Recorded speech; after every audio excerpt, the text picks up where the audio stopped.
Hello मित्रों, कैसे आप सब लोग। Welcome to teach to learn by Bhumi sir.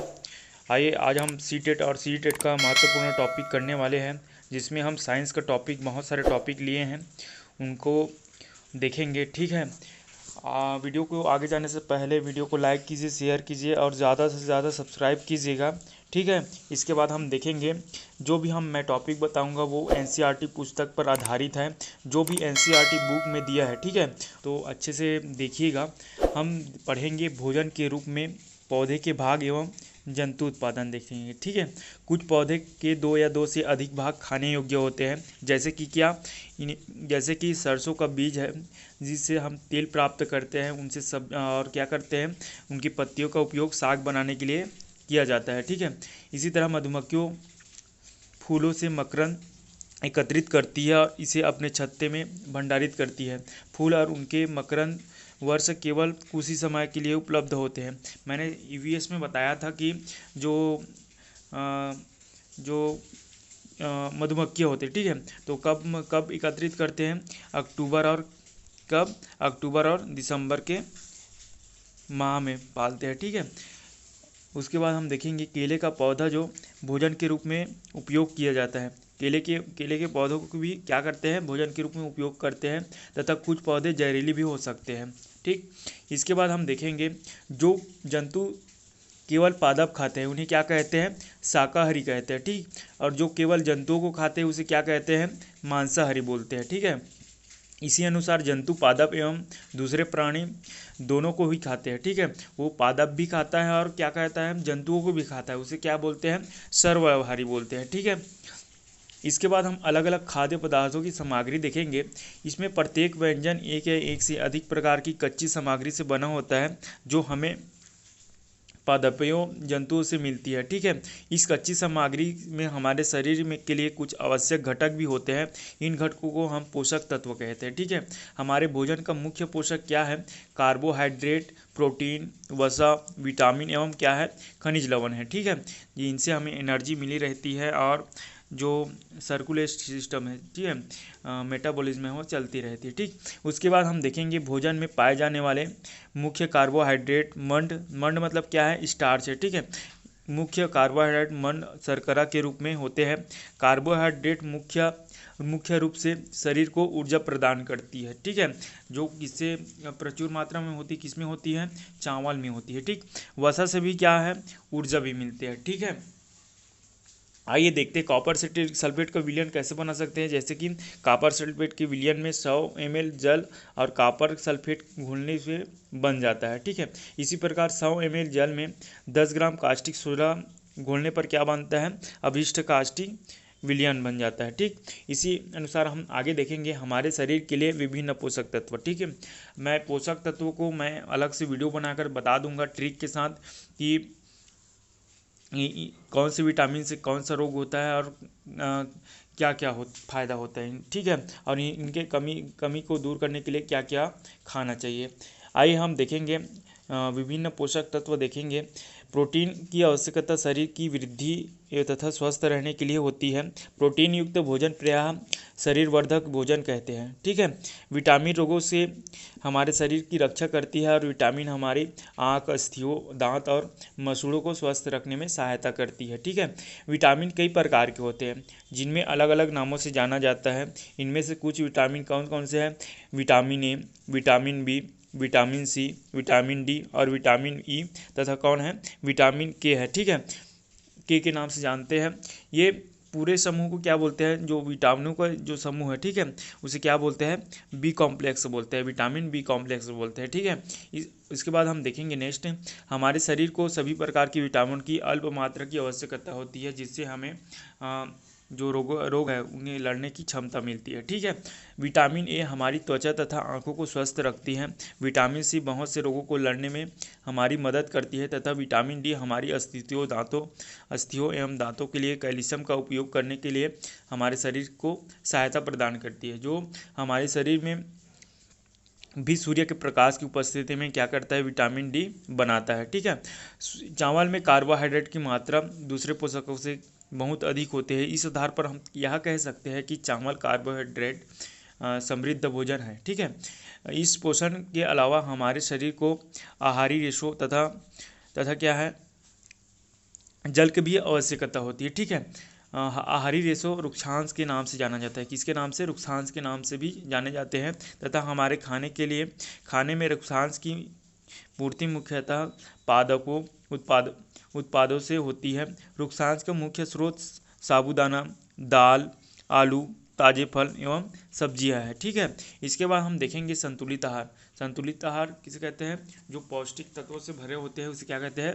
संतुलित आहार होते हैं। ठीक है, जो हमारी आवश्यकता को पूर्ति करती है। आइए देखते हैं, कोई भी पोषक तत्व ना आवश्यकता से अधिक हो ना ही कम हो। हमारे आहार में पर्याप्त मात्रा में रुक्षांश तथा क्या हो, जल भी होना चाहिए। इस प्रकार के आहार को क्या कहते हैं? संतुलित आहार कहते हैं। क्या आहार कहते हैं? संतुलित आहार बोलते हैं। ठीक है, जो चित्र में दिख रहा होगा आप लोगों को, छिलका उतार कर यदि सब्जियों और फलों को धोया जाता है तो यह संभव है कि उनके कुछ विटामिन नष्ट हो जाते हैं। ठीक है, उसी तरह सब्जियों और फलों की त्वचा में कई महत्वपूर्ण विटामिन हैं तथा खनिज लवण होते हैं। चावल और दालों को बार बार धोने से उसमें उपस्थित विटामिन और कुछ खनिज लवण अलग हो सकते हैं। ठीक है, कभी कभी भोजन में किसी विशेष पोषक की कमी हो जाती है तो यही कमी लंबी अवधि तक रहती है तो वह व्यक्ति उसके अभाव में ग्रसित हो सकता है। ठीक है, एक या एक से अधिक पोषक तत्वों का अभाव हमारे शरीर में रोग अथवा विकृतियाँ उत्पन्न कर सकता है। वे रोग जो लंबी अवधि तक पोषकों के अभाव के कारण होते हैं उसे क्या कहते हैं? अभावजन्य रोग भी बोलते हैं। ठीक है, क्या बोलते हैं? अभावजन्य रोग कहते हैं। इसके बाद हम देखेंगे पादपों में पोषण कैसे होता है। ठीक है, पोषण वह विधि है जिसमें जीव अपना भोजन स्वयं संश्लेषित करके बनाता है। ठीक है, जो स्वयं बना रहा है, स्वयं संश्लेषित करके बनाता है उसे क्या बोलते हैं? स्वपोषण बोलते हैं। ठीक, इसके बाद हम देखेंगे वे जंतु जो अन्य जीवों पादपों द्वारा संश्लेषित भोजन करता है, क्या है? उनके द्वारा करते हैं। दूसरे जंतु दूसरे पादपों के द्वारा क्या करते हैं? संश्लेषण करते हैं भोजन का, तो क्या कहते हैं? विषम पोषी बोलते हैं। ठीक है, उसी अनुसार क्या है? उसी अनुसार है पादपों की खाद्य फैक्ट्रिया है। क्या है? पत्तियाँ क्या है? खाद्य फैक्ट्रिया है जो जल और खनिज वाही वेसल्स द्वारा पत्तियों में तक पहुँचाए जाते हैं। वे वेसल्स नली वेसल्स के समान होती है तथा जड़, तना, शाखाओं एवं पत्तियों तक फैली रहती है। ठीक है, पत्तियों में एक हरा वर्णक होता है जिसे क्या कहते हैं? क्लोरोफिल बोलते हैं। ठीक है, क्लोरोफिल सूर्य के प्रकाश में ऊर्जा संग्रहण करती है और पत्ती की सहायता से इस ऊर्जा का उपयोग जल और कार्बन डाइऑक्साइड से खाद्य संश्लेषण में होता है। क्योंकि खाद्य संश्लेषण सूर्य के प्रकाश की उपस्थिति में होता है इसलिए इसे प्रकाश संश्लेषण भी कहते हैं। पत्तियों द्वारा सौर ऊर्जा संग्रहित हो जाती है तथा पादपों में खाद्य के रूप में संचित हो जाती है। ठीक है, अतः सभी जीवों के लिए सूर्य ऊर्जा की चरम स्रोत है। ठीक है, प्रकाश संश्लेषण की अनुपस्थिति में पृथ्वी पर जीवन की कल्पना असंभव है। सही बात है भाई। आइए हम देखते हैं प्रकाश संश्लेषण कैसा होता है। ठीक है, प्रकाश संश्लेषण की प्रक्रिया देखेंगे।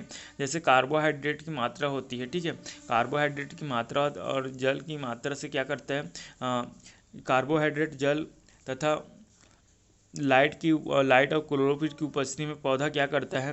कार्बोहाइड्रेट बनाता है और ऑक्सीजन को क्या करता है? रिमूव करते हैं, जिसे हम लेते हैं। ठीक है, जिसे हम जी रहे हैं। इस प्रक्रम में ऑक्सीजन निर्मुक्ति होती है। कार्बोहाइड्रेट तथा पत्तियों में स्टार्च के रूप में संचित होती जाती है। पत्तियों में स्टार्च की उपस्थिति प्रकाश संश्लेषण के क्रम को संपन्न होना दर्शाता है। ठीक है, स्टार्च भी एक प्रकार का क्या है? कार्बोहाइड्रेट है। क्या है? कार्बोहाइड्रेट है। ठीक है, इसके बाद हम देखेंगे पादपों की पोषण के अन्य विधि देखेंगे। ठीक है, सबसे पहले इनका जो पादपों का पोषण है उनको देख लेते हैं।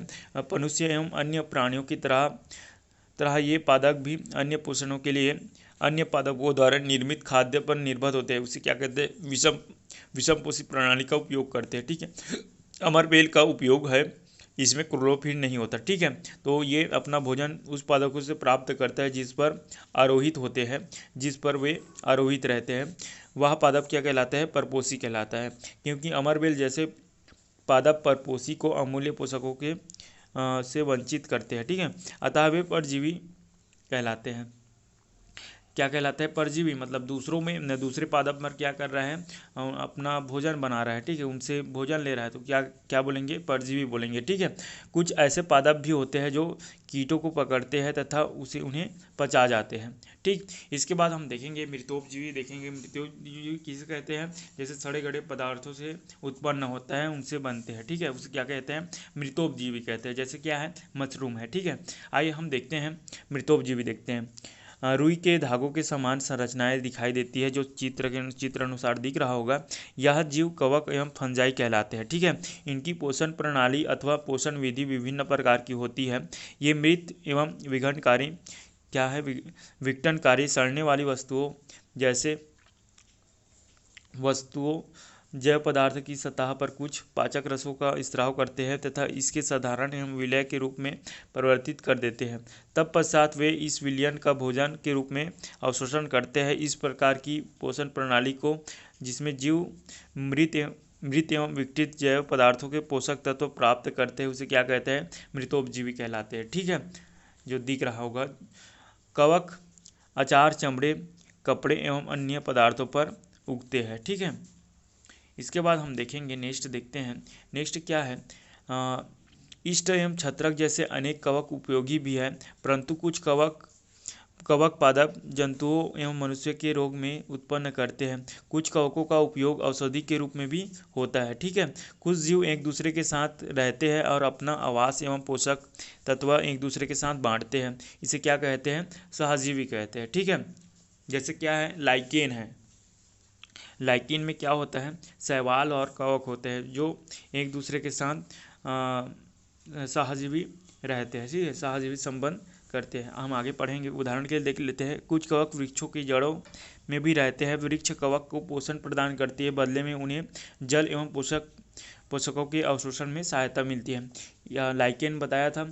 लाइकेन सहजीवी का मुख्य उदाहरण है, जिसमें क्या है, इसमें एक शैवाल होता है, दूसरा क्या होता है, कवक होता है, ठीक है। कवक में क्लोरोफिल उपस्थित होता है, जबकि शैवाल में क्या होता है, क्लोरोफिल उपस्थित होता है, लेकिन कवक में क्लोरोफिल उपस्थित नहीं होता। कवक शैवाल को रहने की स्थान, आवास देता है, जल और पोषक तत्व उपलब्ध कराता है तथा बदले में शैवाल प्रकाश संश्लेषण द्वारा संश्लेषित खाद्य पदार्थ कवक को देता है, ठीक है। पादपों को प्रोटीन बनाने के लिए सामान्यतः नाइट्रोजन की अधिक आवश्यकता होती है। फसल कटाई के बाद मृदा में नाइट्रोजन की कमी हो जाती है। अद्यपि वायु में नाइट्रोजन गैस प्रचुर मात्रा में उपलब्ध होती है, परंतु पादप का उपयोग इस प्रकार करने में असमर्थ होते हैं, ठीक है। जैसे वे कार्बन डाइऑक्साइड का उपयोग करते हैं, पौधे नाइट्रोजन को विलेय के रूप में अवशोषित कर सकते हैं। कुछ जीवाणु को राइजोबियम भी कहते हैं, ठीक है। इसके बाद हम देखेंगे प्राणियों में पोषण कैसे होते हैं। प्राणियों में पोषण में पोषक तत्वों की आवश्यकता होती है। आवश्यकता आहार के अंतर्ग्रहण करने की विधि और तथा शरीर में इसके उपयोग की विधि को सन्निहित है। कार्बोहाइड्रेट जैसे कुछ संगठक जटिल पदार्थ हैं। अनेक जंतु इन जटिल पदार्थों का उपयोग सीधे इसी रूप में नहीं कर सकते, तो क्या करते हैं, अतः इन्हें सरल पदार्थों को में बदलना आवश्यक है। जैसे निम्न आरेख द्वारा दिखाया गया है कि जटिल खाद्य पदार्थों को सरल पदार्थों में परिवर्तित होना या टूटना विखंडन कहलाता है, ठीक है। इस प्रकार को क्या कहते हैं, पाचन कहते हैं। अब देखेंगे मानव में पाचन कैसा होता है। पाचन कैसा होता है, किस तरह होता है, उसे देखेंगे। भोजन एक सतत नली से गुजरता है तथा मुख गुहिका से प्रारंभ होकर गुदा तक पहुंचती है, ठीक है, गुदा तक जाती है। इस नली को विभिन्न भागों में बांटा गया है, ठीक है। हम सबसे पहला क्या है, मुख गुहिका है। दूसरा क्या है, ग्रास नलिका या क्या बोलते हैं, प्रशिका है। तीसरा क्या है, अमाशय है। चौथा क्या है, क्षुद्रांश है, जिसे इंटेस्टाइन बोलते हैं। उसके बाद बृहदांत्र है। उसके बाद मलद्वार या क्या है, गुदा। ये सभी भाग मिलकर आहार नाल या पाचन नली का निर्माण करते हैं। अमाशय की आंतरिक भित्ति क्या है, क्षुद्रांश तथा आहार नाल के संबंध विभिन्न ग्रंथियों जैसे लार ग्रंथि है, ठीक है। लार ग्रंथि यकृत, अग्नाशय पाचक रस स्रावित करती है तथा पाचक रस जटिल पदार्थों को सरल रूप में बदल देते हैं। आहार नाल एवं संबंध ग्रंथियां मिलकर पाचन तंत्र का क्या करते हैं, निर्माण करते हैं, जो चित्र अनुसार आपको दिखाई दे रहा है। ठीक है, इसके बाद हम देखेंगे, नेक्स्ट देखते हैं मुख गुहिका देखते हैं। मुख गुहिका देखेंगे। आहार को शरीर के अंदर लेने की क्रिया अंतर्ग्रहण क्रिया कहलाती है। इसके दौरान दांत मसूड़ों के बीच अलग अलग की गर्तिका में फंसा फंसा होता है। हमारे मुख में लार ग्रंथि होती है। ठीक है, लार ग्रंथि होती है। यहाँ लाल ग्रंथि स्रावित होती है। लार रस क्या करता है, चावल के स्टार्च को शकर्करा में बदल देती है। ठीक है, जीभ एक मांसपेशी का अंग है जो पीछे की ओर मुख गुहिका के अधर तल पर जुड़ी होती है। ठीक है, हम बोलने के लिए जीभ का उपयोग करते हैं। इसके अतिरिक्त हम भोजन में लार मिलाने का कार्य करती है तथा निगलने में सहायता करती है। ठीक है, जीभ द्वारा हमें पता चलता है कि जीभ पर स्वाद कलिकाएं होती है। हमारे दांतों का प्रथम सेट शैशव काल में निकलता है, जो 8 वर्षों तक की आयु में सभी दांत गिर जाते हैं। उन्हें क्या बोलते हैं, दूध दांत बोलते हैं। ठीक है, इन दांतों के स्थान पर हम दूसरे दांत से निकलता है, जिन्हें क्या बोलते हैं, स्थायी दांत बोलते हैं। सामान्यतः स्वस्थ व्यक्ति के स्थायी दांत पूरे जीवन भर रहते हैं, यद्यपि वृद्धावस्था में क्या होता है, प्रायः गिरने लगते हैं। ठीक है, इसके बाद हम देखेंगे भोजन नली देखेंगे। क्या देखेंगे, ग्रसिका देखेंगे। ग्रसिका गले एवं वक्ष से होती हुई जाती है। ग्रसिका की भित्ति के संकुचन से भोजन और सरकता जाता है। वास्तव में संपूर्ण आहार नाल संकुचित होती रहती है तथा यहाँ भोजन के नीचे की ओर ढकेलती रहती है। कभी कभी हमारा आमाशय खाए हुए भोजन को स्वीकार नहीं करती, तो क्या हो जाता है, उसके फलस्वरूप वो मेटिंग हो जाता है, उल्टी हो जाती है। ठीक है, और वो बाहर निकल जाता है। भोजन के कण श्वास नली के प्रवेश करते हैं तो हमें घुटन सी महसूस होता है और तथा क्या होता है, हिचकियाँ आती है, खांसी होती है। ठीक है, इसके बाद हम आगे देखेंगे आमाशय देखेंगे। ठीक है, आमाशय मोटी भित्ति वाली एक थैलीनुमा संरचना है। यह चपटा एवं जे आकृति का होता है तथा आहार नाल का सबसे चौड़ा भाग है। यह एक और ग्रसिका से खाद्य प्राप्त करता है तथा दूसरी ओर क्षुद्रांश में खुलता है। ठीक है, पेट की भीतरी परत बलगम, हाइड्रोक्लोरिक एसिड एवं पाचक रस स्रावित करती है। ठीक है, HCl स्रावित करती है। श्लेष्मल आमाशय में आंतरिक अस्तर को सुरक्षा प्रदान करती है, अनेक ऐसे जीवाणुओं को नष्ट करता है जो भोजन के साथ वहां तक पहुंच जाते हैं तथा यह माध्यम में अम्लीय बनाता है। ठीक है, जिससे पाचक रसों की क्रिया करने में सहायता मिलती है और पाचक रस या क्या है, जठर रस प्रोटीन को सरल पदार्थों में विघटित कर देती है। ठीक है, इसके बाद हम देखेंगे स्मॉल इंटेस्टाइन देखेंगे, क्षुद्रांश देखेंगे। ठीक है, यह लगभग 7.5 मीटर लंबी अत्यधिक कुंडलित नलियां हैं। यह यकृत एवं अग्नाशय से जुड़ी होती है और अग्नाशय से प्राप्त करती है। ठीक है, इसके अतिरिक्त इसकी भित्ति में कुछ रस स्रावित होती रहती है। यकृत गहरे लाल रंग की ग्रंथि है जो उदर के ऊपरी भाग में दहिना और स्थित होती है। ठीक है, हमारे शरीर की सबसे बड़ी ग्रंथि भी है। ठीक है,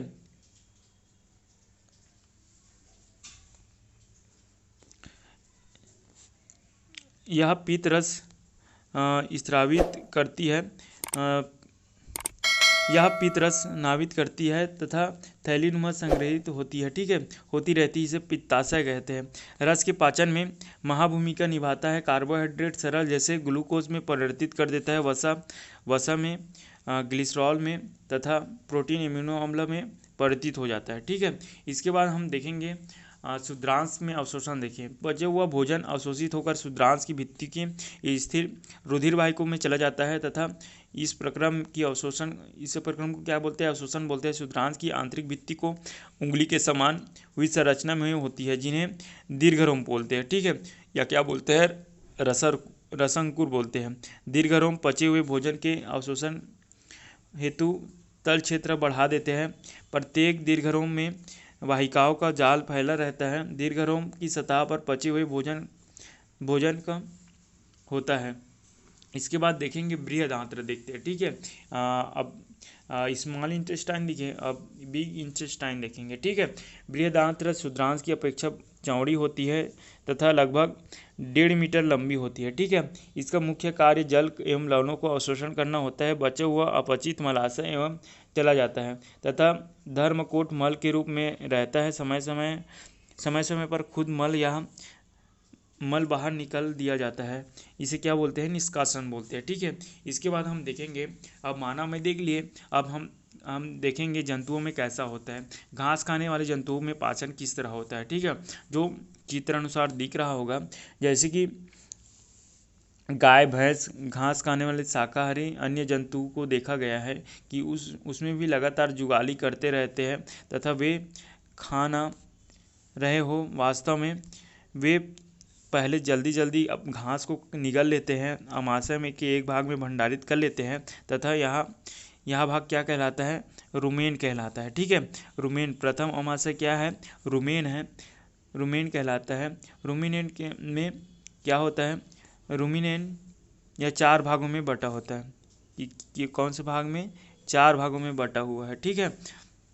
रुमेन में भोजन का आंशिक पाचन होता है तथा इसे जुगाल भी कहते हैं, जुगाल भी बोलते हैं, क्या बोलते हैं? कड भी बोलते हैं, ठीक है। परंतु बाद में जंतु इसको छोटे छोटे पिंडकों के रूप में पुनः मुख में लाता है तथा जिसे वह चापता रहता है। इस प्रक्रम को क्या कहते हैं? रोमंथन बोलते हैं या जुगाली करना भी बोलते हैं। ऐसे जंतु रुमिनंट एवं रोमांथी कहलाते हैं। घास में सेल्यूलोज की प्रचुर मात्रा होती है तथा बहुत से जंतु मानव सेल्यूलोज का पाचन नहीं कर सकती, ठीक है। जानवरों जैसे घोड़ों, खरगोश आदि जंतुओं में क्षुद्रांश एवं बृहदांत्र के बीच में एक थैलीनुमा संरचना होती है, जिसे क्या बोलते हैं? अंधनाल बोलते हैं, ठीक है। अंधनाल क्या करता है? जो सेल्यूलोज होता है उनको पाचन करने में, और क्या है, कुछ जीवाणु द्वारा क्या करता है? मनुष्य के आहार नाल में अनुपस्थित होती है, लेकिन ये क्या करता है? सेल्यूलोज को पाचन करती है, ठीक है। इसके बाद हम देखेंगे परिसंचरण तंत्र देखेंगे। परिसंचरण तंत्र रक्त का तरल पदार्थ या द्रव है जो रक्त वाहिनियों में प्रवाहित होता रहता है। यह भोजन को क्षुद्रांत छोटी आंत से शरीर के अन्य भागों तक ले जाता है। फेफड़ों एवं ऑक्सीजन को भी रक्त ही शरीर की कोशिकाओं तक ले जाते हैं। रक्त शरीर में से अपशिष्ट पदार्थों को बाहर निकालने के लिए उनका परिवहन करती रहती है। और रक्त एक तरल से बना होता है जो कि क्या बोलते हैं? प्लाज्मा बोलते हैं, ठीक है। रक्त में एक प्रकार की कोशिकाएं लाल रक्त कर्णिकाएं होती है, जिनमें क्या है? एक वर्णक पाया जाता है। इसके अब क्या बोलते हैं? हीमोग्लोबिन बोलते हैं, ठीक है। हीमोग्लोबिन में ऑक्सीजन को अपने साथ संयुक्त करके शरीर के सभी अंगों तक पहुंचाते हैं, अंततः क्या करता है? सभी कोशिकाओं तक परिवहन करता है, ठीक है। हीमोग्लोबिन की उपस्थिति के कारण हमारा रक्त लाल रंग का होता है तथा रक्त में अन्य प्रकार की कोशिकाएं भी होती है, जिन्हें हम श्वेत रक्त कर्णिकाएं बोलते हैं, जिसे क्या बोलते हैं? रक्षक कोशिकाएं बोलते हैं, जो डेड हुए कोशिकाओं को विघटित करता है तथा जो भी बीमारी होती है, ठीक है, उसे लड़ने में सहायता प्रदान करती है, ठीक है। इम्यून सिस्टम को स्ट्रॉन्ग करती है। ये रक्त का थक्का बन जाना उसमें एक प्रकार के अन्य कोशिकाओं की उपस्थिति के कारण होता है, जिन्हें क्या कहते हैं? पट्टिकाणु या क्या बोलते हैं? प्लेटलेट्स ही बोलते हैं। इसके बाद हम देखेंगे रक्त वाहिनियाँ देखेंगे, ब्लड वेसल्स देखेंगे। शरीर में 2 प्रकार के ब्लड वेसल्स पाई जाती है। क्या है? सबसे पहला धमनी है और सिरा है, ठीक है। धमनियाँ हृदय से ऑक्सीजन को समृद्ध रक्त को शरीर के सभी भागों में ले जाती है तथा चूँकि रक्त प्रवाह तेजी से और अधिक दबाव पर होता है, ठीक है। धमनियों की भित्ति मोटी एवं प्रत्यास्थ होती है। प्रति मिनट स्पंदों की संख्या स्पंदन दर कहलाती है। विश्राम की अवस्था में किसी वयस्क व्यक्ति की स्पंदन दर सामान्यतः 72 से 80 स्पंदन प्रति मिनट तक होती है, ठीक है। वे रक्त वाहिनियाँ जो कार्बन डाइऑक्साइड समृद्ध रक्त को शरीर के सभी भागों से हृदय तक ले जाती है, उसे सिरा कहते हैं, ठीक है। सिरा को विभिन्न अपेक्षाकृत पतली होती है। सिरा में ऐसे वाल्व होते हैं जो रक्त के केवल हृदय की ओर प्रवाहित करती है, ठीक है। धमनियाँ अन्य छोटी छोटी वेसल्स में विभाजित दिखाई देती है, उनको ऊतक में पहुंचाता है। ठीक है, वे पुनः अत्यधिक पतली नलिकाओं में विभाजित हो जाती है, जिन्हें केशिकाएं कहते हैं। क्या बोलते हैं? केशिकाएं बोलते हैं। केशिकाएं पुनः मिलकर सिराओं को बनाती है तथा रक्त हृदय तक ले जाती है। ठीक है, फुफ्फुस धमनी हृदय के रक्त को ले जाती है, इसलिए इसे सिरा नहीं बल्कि क्या बोलते हैं? धमनी कहते हैं। कार्बन डाइऑक्साइड समृद्ध रक्त को फेफड़े में ले जाती है और फुफ्फुस सिरा ऑक्सीजन समृद्ध रक्त को फेफड़े से हृदय की ओर ले जाती है। ठीक है, इसके बाद हम नेक्स्ट देखेंगे, क्या देखते हैं? हृदय देखते हैं। ठीक है, हार्ट देखेंगे। हृदय वह अंग है जो रक्त द्वारा पदार्थों के परिवहन के लिए पंप के रूप में कार्य करता है। तो यह निरंतर धड़कता रहता है। ठीक है, यह 4 कक्षों में बटा होता है, जो दिख रहा होगा। ठीक है, 4 कक्षों में बटा हुआ है। ऊपरी 2 कक्षा हैं, उसे क्या कहते हैं? आलिन बोलते हैं, तथा निचली कक्षा को क्या बोलते हैं? निलय बोलते हैं। ठीक है, कक्षों के बीच में विभाजन दीवार ऑक्सीजन को समृद्ध रक्त एवं कार्बन डाइऑक्साइड के समृद्ध रक्त को परस्पर मिलने नहीं देती, उसे क्या मिलने नहीं देते। ठीक है, जो यहाँ दिख रहा है, ठीक है, वो क्या करता है? मिलने नहीं देती ऑक्सीजन, और जो ऑक्सीजन है कार्बन डाइऑक्साइड समृद्ध रक्त है, ब्लड है उसे। ठीक है, अब देखेंगे हृदय स्पंदन देखते हैं। ठीक है, हार्ट बीट देखेंगे। हृदय के कक्ष की भित्तियाँ में बनी होती है। यह पेशीय लयबद्ध के रूप में संकुचित विश्रांति कहलाती है। यह लयबद्ध संकुचन और उसके बाद होने वाली लयबद्ध विश्रांति मिलकर हृदय स्पंद हार्ट बीट कहलाता है। ठीक है, चिकित्सक आपकी हृदय स्पंद को मापने के लिए स्टेथोस्कोप का नामक यंत्र का उपयोग करते हैं। ठीक है, इसके बाद हम देखेंगे मानव उत्सर्जन तंत्र देखते हैं। मानव उत्सर्जन तंत्र में क्या होता है? उत्सर्जन तंत्र में क्या होता है? कोई वयस्क व्यक्ति मान्यतः 24 घंटे में 1 से 1.8 लीटर मूत्र करता है। ठीक है, मूत्र में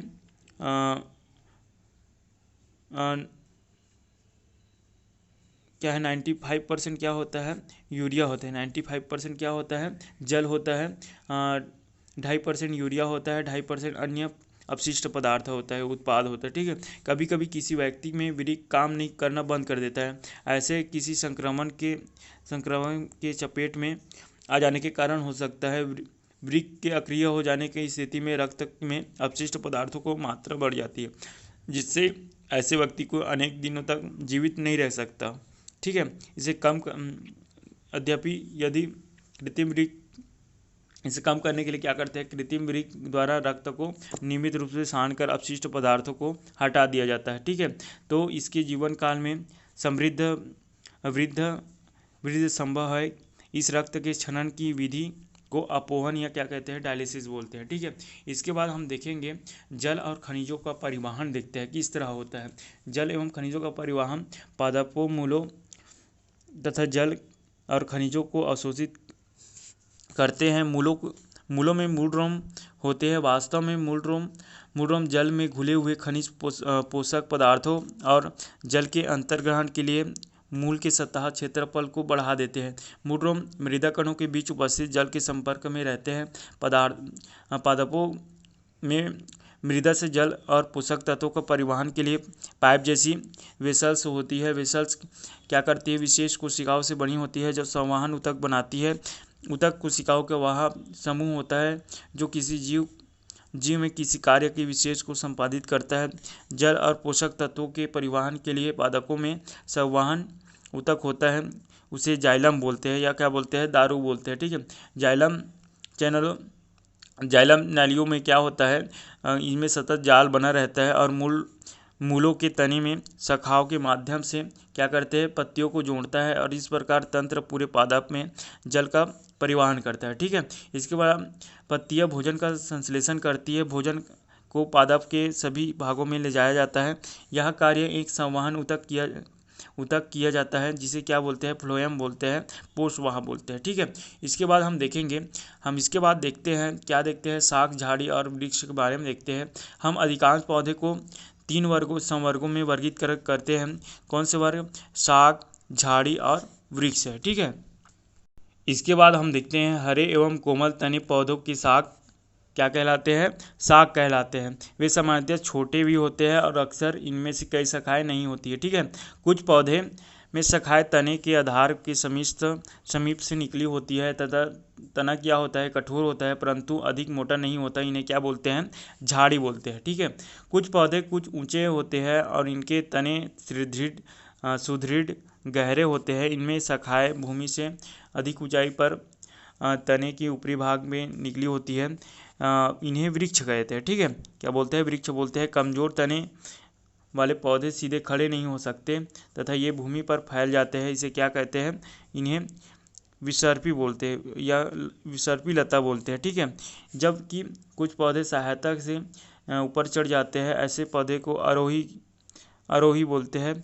ये शाक, झाड़ी एवं पेड़ों से भिन्न होती है। ठीक है, इसके बाद हम तना देखते हैं। जल तने के ऊपर की ओर चढ़ता रहता है, अर्थात तना जल का संवहन करता है।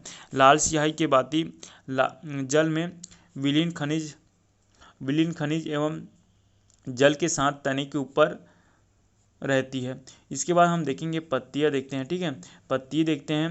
पत्ती वह भाग है जिसके द्वारा वह तने से जुड़ी होती है, पर्णवृंत कहलाती है। जैसे कि क्या, ये पत्ती हुआ और ये क्या कहलाएगा, पर्णवृंत कहलाएगा। ये क्या कहलाएगा, पर्णवृंत कहलाएगा। ठीक है, पत्ती के हरे भाग को क्या कहते हैं, फलक कहते हैं। क्या बोलते हैं, पत्ते के हरे भाग को क्या कहते हैं, ये हरे भाग होगा, क्या कहेंगे, हरे भाग है। ठीक है, उसे क्या कहेंगे, फलक कहेंगे। ठीक है, इसके बाद पत्ती की इन रेखित संरचनाओं को सिरा कहते हैं। पत्ती के माध्यम से एक मोटी सिरा दिखाई देती है, इसके माध्यम से सिरा कहते हैं। पत्तियों पर सिराओं द्वारा बनाए गए डिजाइन एवं सिराओं को विन्यास कहते हैं। क्या बोलते हैं, सिरा विन्यास बोलते हैं। ठीक है, ये जो डिजाइन है, ठीक है, उसे क्या बोलेंगे, सिरा विन्यास कहेंगे। यदि यह डिजाइन मध्य में होगा, ये मध्य होगा तो क्या होगा, दोनों और जाल जैसा है तो यह सिरा विन्यास जलिका रूपी कहलाता है। घास की पत्तियां यह सिराओं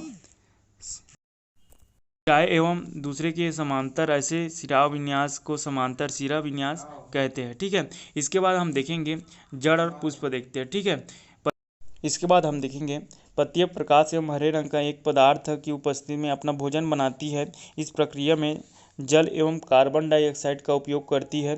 इस प्रक्रम को प्रकाश संश्लेषण कहते हैं। ठीक है, इस प्रक्रम में ऑक्सीजन निष्कासित होती है। पत्तियों द्वारा संश्लेषित भोजन अंततः पौधे के रूप में विभिन्न भागों में मंडल के रूप में संग्रहित हो जाती है। ठीक है, मंड के रूप में संग्रहित हो जाती है। ठीक है, स्टार्च के रूप में संग्रहित हो जाती है।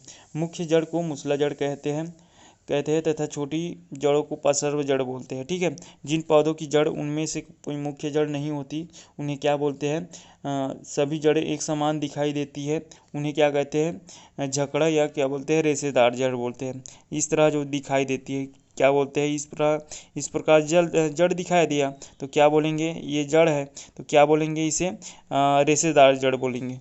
यदि क्या है, कोई पौधा है, ठीक है, कोई पौधा है तो इनका मेन जड़ दिखाया, क्या दिखाया, मेन जड़ दिखाया, उनसे ब्रांच निकला है, उनसे इस तरह ब्रांच निकला है।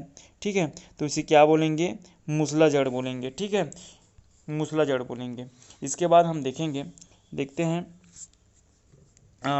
जड़ें मिट्टी से केवल जल का अवशोषण करती है तथा तने जल एवं खनिज को पत्तियों एवं पौधे के विभिन्न भागों में संग्रहित हो जाती है। इस प्रकार कुछ जड़ें जैसे गाजर है, मूली है, शकरकंद, शलजम एवं टैपियोका आदि हम खाते हैं। ठीक है, अब इसके बाद हम देखेंगे पुष्प देखते हैं। खिले हुए पुष्प का प्रमुख भाग यह पुष्प की पंखुड़ियाँ है। विभिन्न पुष्पों की पंखुड़ियाँ अलग अलग रंगों की होती है।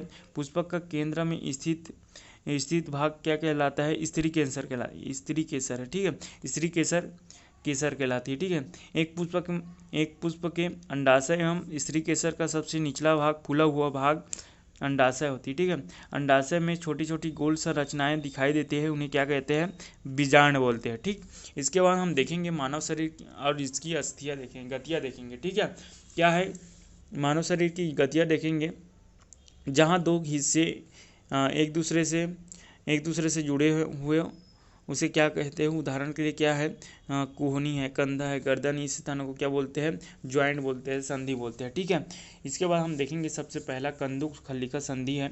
इसमें क्या होता है, कल्पना कीजिए कि कागज का बेलन आपका हाथ में है तथा गेंद का एक सिरा कटोरी के कंधे की उस भाग के समान है जिसमें आपका हाथ जुड़ा है। एक अस्थि का गेंद वाला गोल हिस्सा दूसरे अस्थि की कटोरी के रूपी गुहिके में धंसा हुआ है। इस प्रकार की संधि सभी दिशाओं की गति को प्रदान करती है। ठीक है, इसके बाद हम देखेंगे धुरांग संधि, देखेंगे पॉल जॉइंट देखते हैं।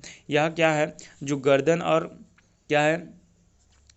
और सिर को जोड़ने वाली संधि है उसे क्या बोलते हैं, धुरा संधि बोलते हैं। ठीक है, इसके द्वारा सिर के आगे पीछे दाएं बाएं हम घुमा सकते हैं, जो दिख रहा है। ठीक है, इधर घुमा सकते हैं, इधर घुमा सकते हैं, किसके माध्यम से, पोल जॉइंट के माध्यम से कर सकते हैं। ठीक है, अक्सीजोन में बेलनाकार हड्डी एवं वलय से घूमती है। ठीक है, अब देखेंगे हिंज संधि देखते हैं। हिंज संधि घर के किसी दरवाजे को बार बार खोलिए, बंद करिए, इस कब्जों को ध्यानपूर्वक देखिए।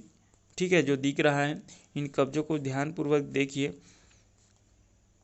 यहाँ दरवाजे को आगे पीछे की ओर खोलने देता है। इससे पता चलता है कि हिंज एक दिशा में गति होने देता है, जिसे कोहनी में हिंज संधि होती है। किस में होती है, कोहनी में होती है। ठीक है, इसी अनुसार हम अचल संधि देखेंगे।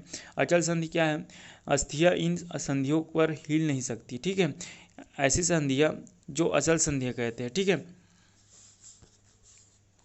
जब आप अपना मुंह खोलते हैं तो आप अपने निचले जबड़ों को सिर से दूर ले जाते हैं। ऊपरी जबड़े एवं कपाल के मध्य अचल संधि होती है। ठीक है, एक्सरे चित्र में हमें शरीर की अस्थियां की आकृतियां का पता चलता है। अपनी उंगलियों को मोड़िए। यहाँ अनेक छोटी छोटी पसलियों विशेष रूप से मोड़ी हुई है। वे वक्ष की अस्थियां एवं मेरुदंड से जुड़कर एक बक्से की संरचना करती है। इस शंकुरूपी बक्से को पसली पिंजर कहते हैं। वक्ष के दोनों तरफ 12 पसलियाँ होती हैं। हमारे शरीर के कुछ महत्वपूर्ण अंग जिसमें सुरक्षित रहते हैं। मेरुदंड यहाँ अपने छोटी छोटी अस्थियों से बना होता है, जिसे कशेरुका कहते हैं। ठीक है, मेरुदंड कशेरुकाओं का बना 33 कशेरुकाओं का बना होता है। पसली पिंजर की वक्ष क्षेत्र में इन अस्थियों से जुड़ा होता है। ठीक है, इसी अनुसार हम देखेंगे पसली किसे बोलते हैं। पसली किसे बोलते हैं, जो सामने का भाग है। कैसा भाग है, जैसे इस तरह हुआ, ये मुंडी हुआ। ठीक है, तो इस तरह जो है, इस तरह सामने की पसली होती है। ठीक है, वो पसली है। ठीक है, और मेरुदंड क्या है, जो पीछे वाला जो हड्डी है। ठीक है, वो मेरुदंड है, जो सर से सीधा जुड़ा हुआ है। ठीक है, उसे क्या बोलते हैं, मेरुदंड बोलते हैं। ठीक है, इसके बाद हम नेक्स्ट देखते हैं। नेक्स्ट क्या है, नेक्स्ट है खोपड़ी अनेक अस्थियों के एक दूसरे से जुड़ने से बनी होती है। यहाँ हमारे शरीर के प्रति महत्वपूर्ण अंग मस्तिष्क और परिबंध करके उसकी सुरक्षा करती है। ठीक है, कंकाल के कुछ अतिरिक्त अंग भी हैं जो हड्डियाँ जितने कठोर होते हैं और जिन्हें मोड़ा जा सकता है, उन्हें उपास्थि कहते हैं। कान के ऊपरी भाग में उपास्थि होता है। ठीक है, अस्थि को गति प्रदान करने में 2 पेशियाँ संयुक्त रूप से कार्य करती है। अपनी ऊपरी भुजा में कुछ परिवर्तन अनुभव करते हैं। दूसरे हाथ से इसे छूकर देखिए, क्या आपको कोई उभरा हुआ भाग दिखाई देता है, तो इसे पेशी बोलते हैं। ठीक है, संकुचित लंबाई की कमी, संकुचित मतलब लंबाई में कमी होने के कारण पेशियों में क्या होता है, उभार आता है। ठीक है, संकुचन की अवस्था में पेशी छोटी एवं कठोर एवं मोटी हो जाती है। यह अस्थि को खींचती रहती है। ठीक है, तो आइए आई होप आप सभी को जो साइंस का पहला लेक्चर है, ठीक है, वो समझ आया होगा। तो साथियों, दोस्तों, teach to learn by Bhumi sir को इसका चैनल है, उनको लाइक कीजिए, शेयर कीजिए और ज़्यादा से ज़्यादा सब्सक्राइब कीजिएगा तथा साथ ही साथ बेल आइकन को दबाइएगा, ताकि मैं जब भी वीडियो बनाता रहूं आप सभी को सबसे पहला मिलता रहे। ठीक है।